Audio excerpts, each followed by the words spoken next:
الحمد لله نحمده ونستعينه ونستغفره ونؤمن به ونتوكل عليه ونعوذ بالله من شرور أنفسنا ومن سيئات أعمالنا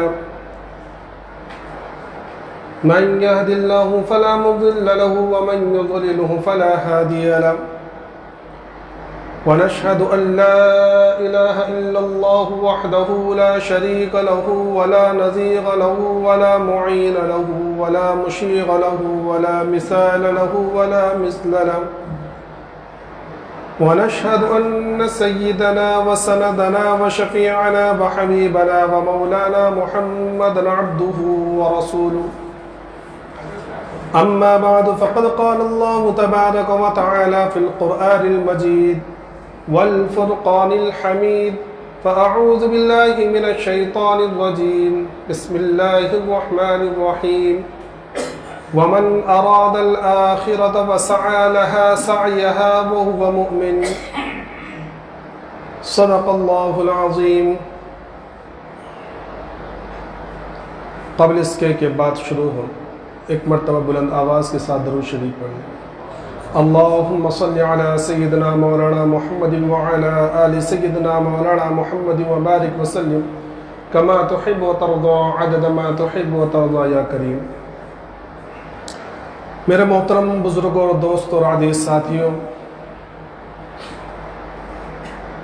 اس دنیا کے اندر ایک ایمان والے کا محور اور ایک ایمان والے کا مقصد آخرت ہے،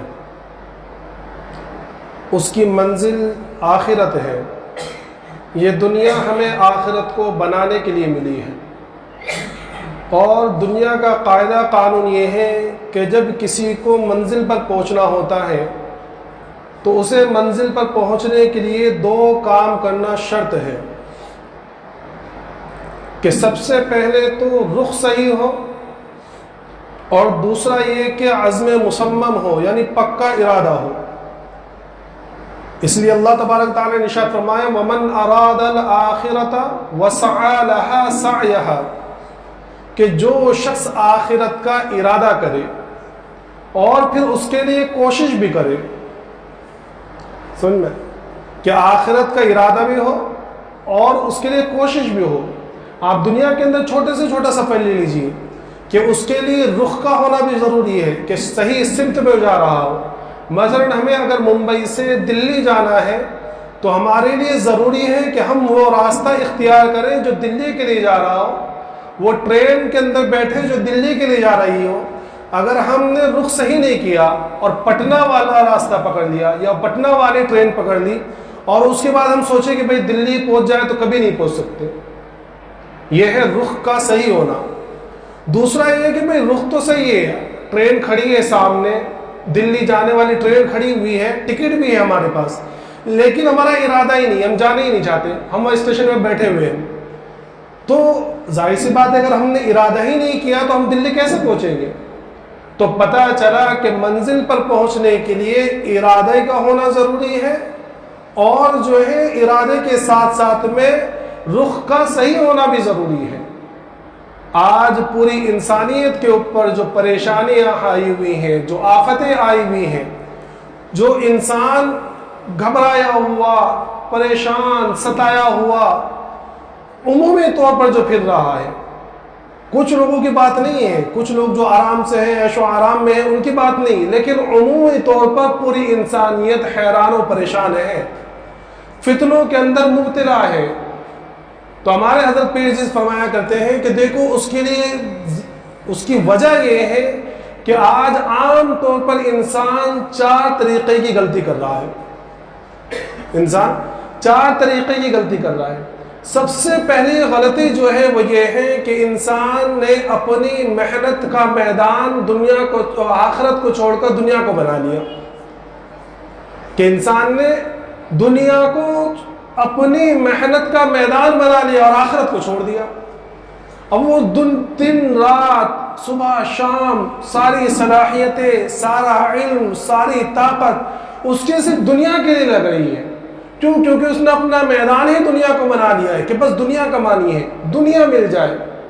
حالانکہ دنیا وہ سڑی ہوئی غلیظ ترین چیز ہے کہ اول تو اللہ تبارک تعالیٰ اس کی طرف نظر ہی نہیں کرتے، جس نے بنایا ہے وہی نہیں دیکھتا۔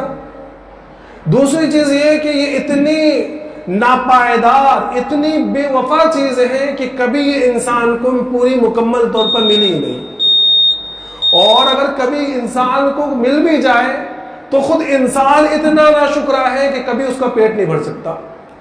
اس لیے حدیث پاک کے اندر آتا ہے، اللہ کے رسول صلی اللہ علیہ وسلم فرمایا کہ انسان کو اگر ایک وادی سونے کی مل جائے تو وہ دوسری کی فکر کرے، دو وادیاں مل جائے تو وہ تیسری کی فکر کرے، تین مل جائے تو چوتھی کی فکر کرے۔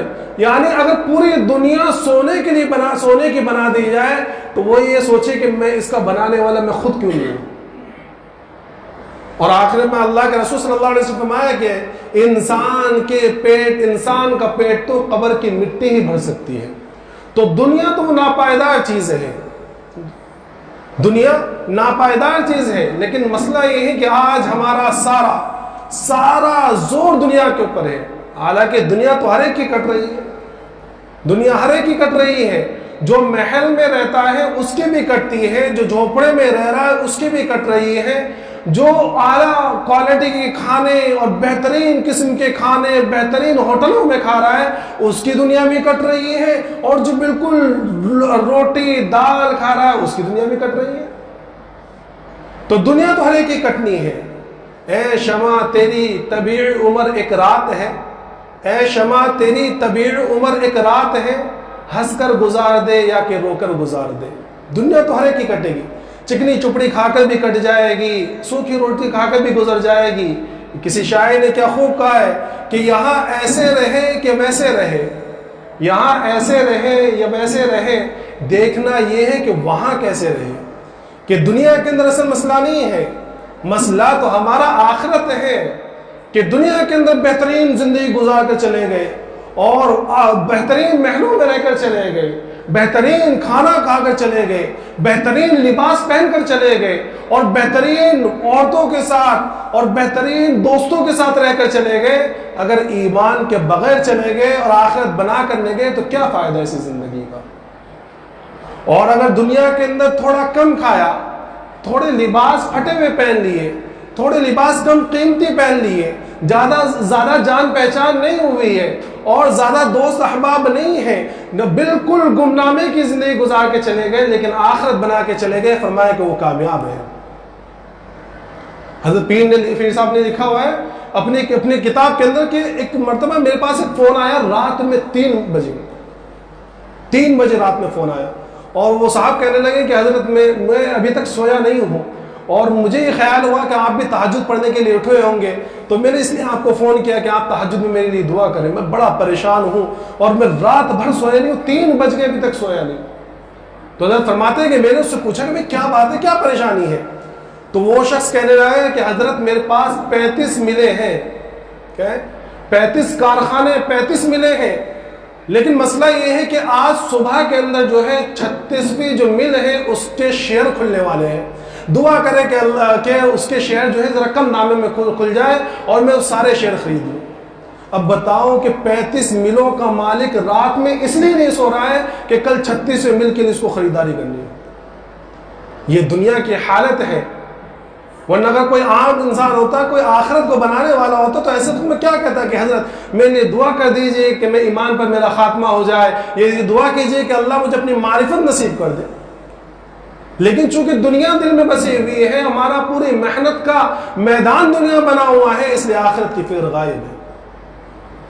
حالانکہ ہونا کیا چاہیے تھا کہ آخرت ہمارا میدان ہوتا، ہم آخرت کے لیے تیاریاں کرتے، کیونکہ ہماری منزل یہ آخرت ہے۔ اس لیے اللہ کے رسول صلی اللہ علیہ وسلم نے دنیا کی مثال ایک سفر سے لی ہے اور انسان کی مثال ایک مسافر کے طریقے پہ لی ہے۔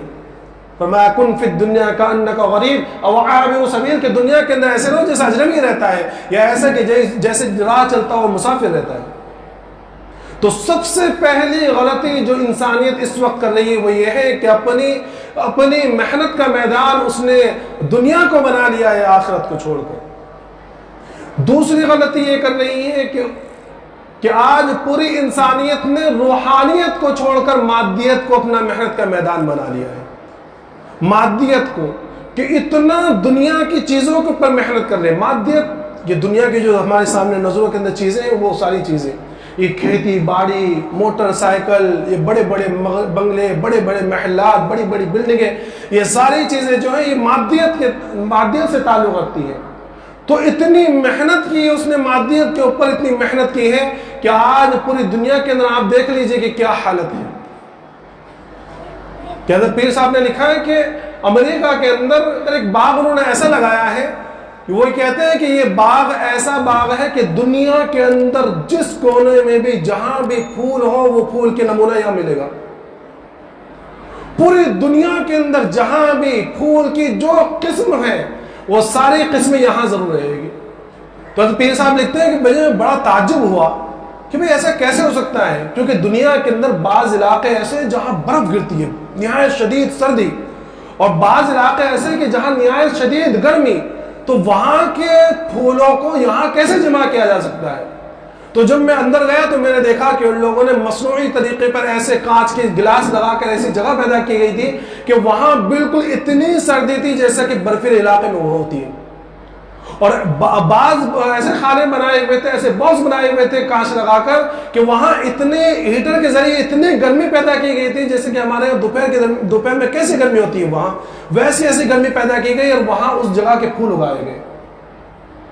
زیادہ دور کیوں جائیے، ہمارے ممبئی میں دیکھ لیجئے پینگوئن. آپ جانتے ہیں کہ پینگوئن وہ جانور، وہ پرندہ ہے، جانور پتہ کیا ہے، جانور پرندہ ہے، مچھلی میں شمار ہوتا ہے پینگوئن کا؟ ارے نہیں بھائی، پینگوئن جھینگا نہیں، پینگوئن بنا ایک جانور ہے، سمجھے؟ تو یہ برفیلے علاقے کا ہے، اس کے لیے برفیلا علاقہ ہونا ضروری ہے، ٹھنڈ ہو، خوب ٹھنڈ.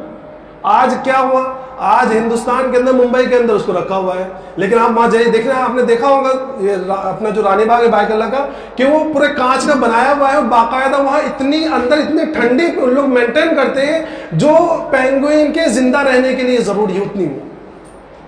یہ کیسے ہوا؟ یہ مادیت کے اوپر محنت کر رہے ہیں. فرمایا، لکھا حضرت جی نے کہ امریکہ کے اندر ان لوگوں نے یہ تحقیق کیے ہیں اور ایک ایسا شعبہ قائم کیا ہے، وہ لوگ نے اس بات کے اوپر وہ لوگ محنت کر رہے ہیں کہ آئندہ جو کھیتی زمین پر نہیں ہوا کرے گی، اور اس کے لیے محنت شروع کر دی انہوں نے. اور وہاں پلانٹ لگائے ہوئے، کہاں لگائے ہوئے؟ خلا کے اندر، زمین سے اوپر اور آسمان کے نیچے، اس کے اندر وہاں پھول اگائے جا رہے ہیں، فروٹ اگائے جا رہے ہیں، اور وہاں بالکل ریسرچ ہو رہی ہے کس طرح ہم زمین کو چھوڑ کر ہوا کے اندر جو ہے پوری کھیتی باڑی کریں. وہ یہ کہتے ہیں کہ زمین کسی اور کام کے لیے استعمال کریں گے. یہ اتنی ترقی کر رہی ہے، کیوں؟ کیونکہ مادیت کے اوپر محنت ہو رہی ہے، مادیت کے اوپر محنت ہو رہی ہے. اور فرمایا کہ وہ امریکہ کے اندر اب وہاں یہ تحقیق چل رہی ہے کہ دیکھو ہم جو ہوائی جہاز سے سفر کرتے ہیں اس میں بڑا ٹائم لگتا ہے، کہیں سے ہوائی جہاز سے سفر کرتے ہیں. مثلا آپ یہ دیکھیں کہ اگر ہم جس جگہ ہم فی الحال بیٹھے ہوئے ہیں، اگر ہم اس جگہ ایک بڑا سا ہال کرنا شروع کریں، یہاں بڑا سا سوراخ کرنا شروع کریں، تو یہ سوراخ کرتے کرتے ہم ایسی جگہ پہ پہنچیں گے جہاں امریکہ کی کوئی نہ کوئی اسٹیٹ ہوگا، امریکہ کا کوئی نہ کوئی ریاست ہوگی امریکہ کی. بالکل اپوزٹ سائڈ میں ہے ہمارا امریکہ، ہم سے بالکل اپوزٹ سائڈ میں. اگر یہاں اس وقت 1:45 بج رہے دن کے، تو وہاں اس وقت رات کے 1:45 بج رہے ہوں گے. تو اگر ہم یہاں سے بھی سفر کرنا شروع کریں ہوائی جہاز سے، تو تقریباً 20 سے 22 گھنٹے لگیں گے. کتنے؟ 20 سے 22 گھنٹے. تو کہتے ہیں کہ بھئی یہ بہت ٹائم لگا ہے. اب ہم سفر کریں گے خلا کے اندر. خلا کے اندر مطلب دیکھو یہ جو ہوائی جہاز فی الحال چلتے ہیں نا، جتنے بھی جو سفر کرنے والے جو ہوائی جہاز چلتے ہیں، یہ ہوا کے اندر چلتے ہیں، سمجھ میں آ رہا ہے. لیکن ایک وقت ایک جگہ ایسی آتی ہے جہاں جا کر ہوا ختم ہو جاتی ہے، اس کے آگے ہوا نہیں ہے. اس کے آگے کیا ہے؟ اس بالکل کچھ ہے ہی نہیں، وہاں بالکل وہ ہے بغیر ہوا کے. اور وہاں جا کر انسان کا ہر چیز کا وزن بالکل کم ہو جاتا ہے. اس میں آپ دیکھیں گے جو انسان چاند پہ جو گئے تھے سب سے پہلے، ان لوگوں کو باقاعدہ الگ لباس ہوتا ہے، آکسیجن وغیرہ پہنایا جاتا ہے، کیونکہ ہوا ہی نہیں ہے، ایک لمٹ ہے، وہاں تک ہوا ہے.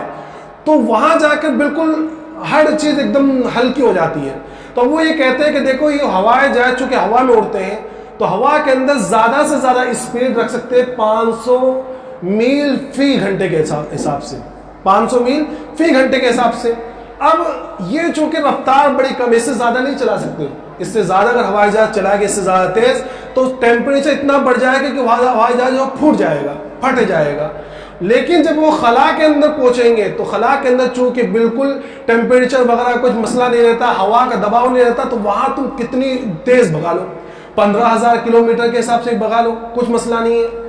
تو اب ان لوگوں نے یہ تحقیق کی کہ اب یہ ریسرچ ہو رہی ہے کہ کسی طرح یہ اس طرح کا ایک ہوائی جہاز تیار کیا جائے یا اس طرح کا ایک اسپیس تیار کیا جائے عام لوگوں کے لیے کہ وہ خلا کے اندر سفر کرے۔ تو ظاہر سی بات ہے وہ پہلے 1-2 گھنٹے کے اندر خلا میں پہنچے گا، اور خلا میں پہنچنے کے بعد جب وہ لمٹ ختم ہو جائے گی ہوا کی تو اب وہاں سے وہ 2 منٹ کے اندر جہاں چاہے وہ پہنچ سکتا ہے۔ تو اتنی ترقی کیوں ہوئی؟ کیونکہ انسان نے اپنی محنت کا میدان مادیت کو بنا لیا، روحانیت کو ختم کر دیا۔ تو آج ہم دیکھیے، آج ہمارے ہندوستان کے اندر بھی کتنی خوشی منائی گئی، کہا کہ بھائی چندریان 3 آج جو ہے چاند کے اوپر لینڈ کر گیا۔ کہاں؟ ہندوستان کے اندر مادیت کے اوپر محنت کی کہ بہت خوشی منائی گئی اور بہت اپنی طاقت کا مظاہرہ، اور ہندوستان جو ہے پوری دنیا کے اندر 4تھے نمبر پر پہنچ گیا۔ بہت اچھی بات ہے یہ مادیت، لیکن روحانیت اتنی گر چکی ہے کہ ایک چھوٹے سے علاقے کے اندر عورتوں کو برہنہ ننگا گھمایا جاتا ہے لیکن کسی کے کانوں پر جوں نہیں لگتی۔ وہ لوگ جو چندریان کے چاند پر پہنچنے کے لیے 615 کروڑ روپے خرچہ کر سکتے ہیں اور پوری دنیا کے اندر ڈنکا بجا سکتے ہیں، اسی کے قریب میں اسی ملک کے اندر عورتوں کو برہنہ گھمایا جاتا ہے لیکن ان کے لیے کوئی مدد نہیں، کوئی ایک لفظ بولنے کے لیے تیار نہیں۔ یہ روحانیت کی گراوٹ ہے۔ تو ہم لوگوں نے کہ یہ دوسری غلطی انسان کی کہ روحانیت کو چھوڑ کر مادیت کو اپنا محنت کا میدان بنا لیا، اور تیسری غلطی یہ کہ انسان نے اپنے من کو چھوڑ کر اپنی تن کو محنت کا میدان بنا لیا۔ من کو چھوڑ دیا، تن کے اوپر محنت کرو، میرا جسم ایسا ہو، میں باڈی بلڈر بن جاؤں، میرے 6 پیکس بن جائیں اور میرے ہاتھ کے ڈولے شولے ایسے بن جائیں اور میرے کپڑے ایسے ہو، میرا لباس ایسا ہو اور میرا چہرہ ایسا ہو، میرا بدن ایسا ہو، اور پوری محنت اس کی بدن کے اوپر چل رہی ہے، تن کے اوپر محنت کہ ہم اتنے خوبصورت ہو جائیں، ہمارے چہرے پر کوئی داغ نہ ہو۔ آج ہمارے گھروں کے حال دیکھ لیجئے کہ جو مسلمان ہیں یا جو دیندار ہیں تو ان کی بات تو الگ ہے دینداری، لیکن جہاں میں نے بتلایا نا کہ تن کے اوپر محنت چل رہی ہے، اس گھر کا 10,000 کا بجٹ صرف بیوٹی پارلر کا ہوتا ہے۔ ماں الگ سے جا رہی ہے، بیٹی الگ سے جا رہی ہے، بہو الگ سے جا رہی ہے، بیٹا الگ سے جا رہا ہے، باپ وہ 60 سال کو پہنچ گیا اور 60 سال کی عمر میں 35 سال کا دیکھنے کے لیے کبھی بلیچ کرا رہا ہے، کبھی یہ کرا رہا ہے، کبھی وہ کرا رہا ہے، کبھی میک اوور کرا رہا ہے، کبھی سال اتنا مہنگا کہ عام لوگوں کا گھر چل سکے اس میں، اتنا بجٹ ان کے میک اپوں پر لگ رہا ہے۔ کیوں؟ کیونکہ تن کے اوپر محنت کر رہے ہیں۔ حالانکہ تن تو وہ چیز ہے اگر جب ذرا سی چند سیکنڈوں کے اندر یہ روح نکل جائے تو اس تن کو کوئی نام لینا پسند نہیں کرتا، میت کہتے ہیں کہ میت ہے۔ آج جس کے اوپر ہزاروں روپے خرچ کر رہے ہیں، مرنے کے بعد وہی بچے تمہیں رکھنے کے لیے تیار نہیں رہیں گے، وہ یہ سوچیں گے، وہ یہ کہیں گے بھائی یہ میت کب تک پڑی رہے گی، جلدی جلدی لے جاؤ، جلدی لے جاؤ، جلدی لے جانے کی تیاری کرو۔ تو تن کے اوپر اتنی محنت، من بالکل خالی، من کے اوپر محنت ہی نہیں ہو رہی ہے، اس لیے انسان بظاہر انسان ہے، ورنہ اعمال کے اعتبار سے، من کے اعتبار سے انسان جو ہے زندگی کتے خنزیر والی گزار رہا ہے۔ مولانا احمد لاہوری رحمۃ اللہ علیہ ایک مرتبہ کی فرماتے ہیں، اپنا واقعہ سناتے ہیں کہ میں ایک مرتبہ بازار سے جا رہا تھا تو میں نے ایک صاحب نظر بزرگ کو دیکھا کہ ان کے چہرے پر وہ نورانیت تھی اور ان کے چہرے پر وہ کشش تھی کہ میرے دل نے کہا کہ وہ یہ کوئی اللہ والے ہوں گے، اور خود بھی بہت بڑے اللہ والے تھے، بہت بڑے مفسر قرآن گزرے۔ تو فرماتے ہیں کہ میں نے جا کے ان بزرگ سے سلام کیا تو وہ فوراً کہنے لگے کہ احمد کہ یہاں انسان بھی بستے ہیں۔ کیا کہنے لگے؟ کہ احمد یہاں انسان بھی بستے ہیں۔ تو میرے دل پہ بڑی چوٹ سی لگی کہ حضرت کیا فرما رہے آپ کہ یہاں سارے تو انسان ہیں، بازار ہیں، سارے انسان پھر رہے ہیں۔ تو حضرت فرماتے ہیں کہ ابھی تک تو مجھے تمہارے علاوہ کوئی انسان نہیں ملا۔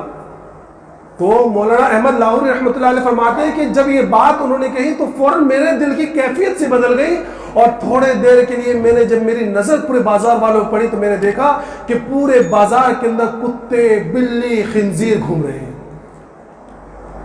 اور جب میری وہ کیفیت ختم ہوئی تو بزرگ جا چکے تھے۔ کیا سمجھ میں آیا کہ پتہ چلا کہ جسمانی اعتبار سے تو انسان ہے، کیونکہ محنت کر رہے ہیں تن کے اوپر، لیکن من پر محنت نہیں ہے، اس لیے اعمال وہ جانور والے کر رہے ہیں۔ اعمال جانور والے کر رہے ہیں تو من کے اعتبار سے جانور ہے۔ اور مولانا احمد لاہوری رحمۃ اللہ علیہ اپنے درس قرآن میں جب واقعہ سناتے تو ایک شعر پڑھا کرتے تھے کہ مالک تو سب کا ایک ہے مگر مالک کا کوئی ایک، مالک تو سب کا ایک ہے مگر مالک کا کوئی ایک، لاکھوں میں نہ ملے تو کروڑوں میں تو ڈھونڈ۔ کہ آج کروڑوں میں ملنا مشکل ہے، کون ہے انسان دنیا کے اندر؟ سارے جانوروں والی صفتیں لیے بیٹھے ہیں، وہ لوٹنا کھسوٹنا، وہ زناکاری، بدکاری، عیاری، بے وفائی، اور وہ لوٹ کھسوٹ، اور وہ اس کو دھوکے بازی، اس کا حق غصب کرنا، اس کا مال کھانا، سارے اعمال جو ہے وہ جانور والے کر رہے ہیں۔ تو فرمایا تیسری غلطی جو کر رہے ہیں وہ یہ ہے کہ ہم تن کے اوپر تو محنت کر رہے ہیں، من کے اوپر محنت نہیں ہے، حالانکہ من کے اوپر محنت کرنا ضروری ہے۔ اور فرمایا کہ چوتھی غلطی یہ ہے کہ ہم عقل کے اوپر محنت کر رہے ہیں، دل کے اوپر محنت نہیں کر رہے ہیں۔ کائے کے اوپر؟ عقل کے اوپر محنت کر رہے ہیں، دل کے اوپر محنت نہیں۔ اپنے محنت کا میدان ہم نے عقل کو بنا لیا، دل کو نہیں بنایا، دل کے اوپر محنت نہیں ہو رہی ہے۔ اور آج عقل کے اوپر محنت کرنے کا نتیجہ میں نے بتلایا کہ دنیا کے اندر آپ دیکھ لیجئے کہ عقل کے اوپر جب محنت کر رہے ہیں اور وہ یہ سمجھ رہے کہ بھئی دنیا کے اندر جتنی ترقی کر لے یہ اصل چیز ہے، آج آپ دیکھ لیجئے کیا کیا چیزیں بنائی جا رہی ہیں، کہاں کہاں جانے کی کوششیں کی جا رہی ہے، کس طریقے سے آپ دیکھیں کہ عقلوں کے دل، آج کہیں آپ نے سنا ہے کہ بھئی دل کے سنورنے کا بھی کمپٹیشن ہوتا ہے؟ آج تک کہیں سنا آپ نے کہ بھئی کمپٹیشن ہو رہا ہے کائے کا کہ بھئی دل دیکھا جائے گا کس کے دل میں معرفت الہی زیادہ ہے؟ کہیں نہیں ہے، گنے چنے لوگ ہیں جو بیچارے محنت کر رہے ہیں۔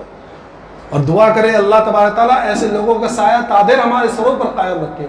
اور آپ نے کتنے اعلانات سنے ہوں گے کہ بھئی کمپٹیشن لگا ہوا ہے، کہ وہاں باقاعدہ جو ہے نمبرات دیے جاتے ہیں، اس میں اعلان ہوتا ہے کہ یہ شخص جو ہے عقل کے اعتبار سے پوری دنیا کے اندر اول نمبر آیا ہے، کہ اتنا اس کا برین، اتنا دماغ ہے اس کا۔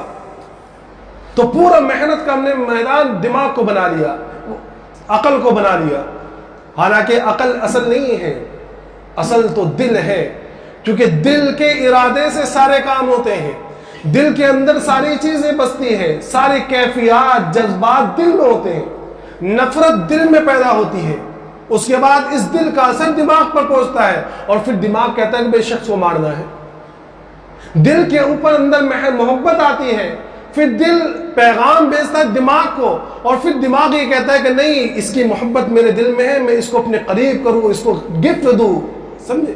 تو ساری چیزوں کا محور دل ہے، لیکن ہم لوگوں نے دماغ کو سمجھ لیا، بدن کو سمجھ لیا، تن کو سمجھ لیا۔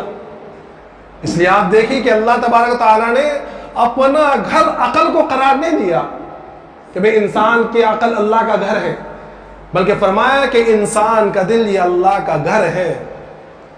اس لیے اللہ رب العزت نے مطالبہ کیا کہ جس طرح تم کسی گھر کے اندر شفٹ ہوتے ہو اور اس گھر کے اندر جانے سے پہلے ذرا رگ و روغن کرتے ہو، صاف صفائی کرتے ہو، اور اس کی پالش وغیرہ کرتے ہو، اس کو اندر ڈیکوریٹ کرتے ہو، لاکھوں روپے خرچہ کرتے ہو، تم اپنے گھر کو تو اتنا بنا لیتے ہو، جو اللہ کا گھر ہے اس کو تو اس کی تمہیں ذرا برابر فکر نہیں۔ کبھی ہمارے دلوں کے اندر یہ نہیں آتا ہے کہ بھئی چلے کبھی دل کے بنانے کی بھی محنت کر لیں، کسی اللہ والے کے پاس جا کر اپنے دل کو بنانے کی محنت کریں، کبھی ہمارے دلوں میں نہیں آتا۔ قرآن کہتا ہے لَهُمْ قُلُوبٌ يَعْقِلُونَ بِهَا لَهُمْ قُلُوبٌ يَعْقِلُونَ بِهَا وَآذَانٌ يَسْمَعُونَ بِهَا، کہ کاش ان کے دل ہوتے جس سے یہ عقل حاصل کرتے، سمجھتے۔ تو پتہ چلا کہ دل کے ذریعے عقل آتی ہے، عقل کے ذریعے دل نہیں ہے، تو دل کے اوپر محنت کرنی پڑتی ہے۔ اس لیے اللہ تبارک تعالیٰ نے ارشاد فرمایا فَإِنَّهَا لَا تَعْمَى الْأَبْصَارُ وَلَكِنْ تَعْمَى الْقُلُوبُ الَّتِي فِي الصُّدُورِ، کہ ان کے فَإِنَّهَا لَا تَعْمَى الْأَبْصَارُ، کہ آنکھیں اندھی نہیں ہوئی ہیں، ان کے دل اندھے ہو گئے جو سینوں کے اندر ہیں۔ تو یہ بنیادی غلطیاں ہیں ہماری کہ ہماری پوری محنت کا دار و مدار دنیا کے اوپر، مادیت کے اوپر، تن کے اوپر، عقل کے اوپر ہو رہا ہے. حالانکہ ہونا کیا چاہیے تھا کہ ہماری پوری محنت آخرت کے اوپر لگتی، سمجھے، روحانیت کے اوپر لگتی، من کے اوپر لگتی، دل کے اوپر لگتی. جب یہ حالت ہماری ہو جائے گی، اور یاد رکھیے قرآن کریم اور احادیث کو اٹھا کر آپ دیکھ لیجئے کہ انبیاء کرام جو آئے ہیں وہ دل پر محنت کرنے کے لیے آئے ہیں، وہ آخرت کو بنانے کے لیے آئے ہیں، وہ روحانیت کا درس دینے کے لیے آئے ہیں، وہ تن کو صاف کرنے کے لیے نہیں بلکہ من کو صاف کرنے کے لیے آئے ہیں. سمجھے، انہوں نے تن کے اوپر محنت نہیں کی، من کے اوپر محنت کی ہے. اور جب من کے اوپر محنت کی ہے تو آپ دیکھ لیجیے کہ بلال حبشی رضی اللہ تعالیٰ، کالے کلوٹے حبشی، سمجھے، کالے کلوٹے حبشی غلام، کوئی حسب نسب نہیں ہے، کوئی مال و دولت نہیں ہے، کوئی خوبصورتی نہیں ہے، لیکن زمین پر چل رہے ہیں اور اللہ کے رسول کو ان کے چلنے کے قدموں کی آواز عرش کے اوپر جنت پہ سنائی دے رہی ہے. اور ابو لہب اعلیٰ نسب، مالدار، خوبصورت، اتنا کہ نام ابو لہب نہیں تھا بلکہ ابو لہب اس لیے کہا جاتا تھا، لہب کہتے ہیں شرارے کو، شرارہ کہتے ہیں نا انگارہ، تو انگارہ کیسے سرخ سفید ہوتا ہے، خوبصورت، تو اتنا خوبصورت تھا کہ اس کے چہرے کے اوپر ایک دم لالی سی چھائی ہوئی ہوتی، اس کو ابو لہب کہتے تھے، اتنا خوبصورت. لیکن چونکہ ایمان نہیں لایا، محنت دنیا پر کی، روحانیت پہ محنت نہیں کی، آخرت پہ محنت نہیں کی، اللہ کے رسول کی نافرمانی کرتا گیا، تو کیا ہوا کہ دنیا کے اندر تباہ برباد ہو گیا. اور اللہ نے اس کی تباہی کی داستان قرآن کریم میں نازل فرمائی، اور قیامت تک مسلمان قرآن کریم پڑھتے رہیں گے، اس کے اوپر لعنت بھیجتے رہیں گے، تبت یدا ابی لہب وتب. تو میرے محترم بزرگ دوستو، اپنی محنت کا میدان آخرت کو بنائے، روحانیت کو بنائے، من کو بنائے، دل کو بنائے. جب ہم یہ ساری چیزیں بنا کر جائیں گے تو انشاءاللہ ہمارا آخری وقت ہوگا اور آواز آئے گی، یا ایتھا النفس المطمئنہ ارجعی الی ربک راضیۃ مرضیہ فادخلی فی عبادی وادخلی جنتی. کہ یہ وہ صدا ہے جو فرشتوں کی طرف سے، اللہ کی طرف سے ایمان والوں کے لیے مرتے وقت آتی ہے. اللہ تبارک تعالیٰ ہم تمام کو ایسے لوگوں میں شامل فرمائے اور اپنے آخرت کو بنانے کی توفیق عطا فرمائے.